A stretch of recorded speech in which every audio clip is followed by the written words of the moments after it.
تعريف يا القنوت.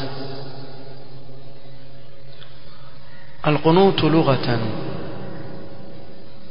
يطلق على الدعاء والقيام والخضوع والسكون والسكوت والطاعة والصلاة والخشوع والعبادة وطول القيام.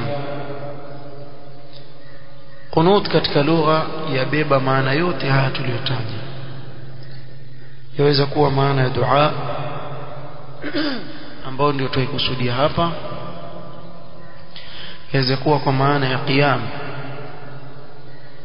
mtu akawa amesimama yaingia kwa qanata, wal khudu' na khudu' kadhalika, والسكون mtu kuwa na utulivu, والسكوت pia kunyamaza, والطاعة والصلاة والخشوع pia khushu' yaingia katika maana ya qunut. قال تعالى وقوموا لله قانتين أي خاشعين.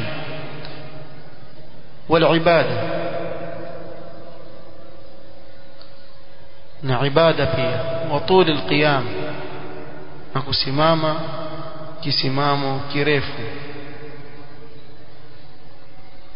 وأصل قنت يدل على طاعة وخير في دين. na asli ya neno qanata yaelekeza kwa maana ya taa na khairi katika dini.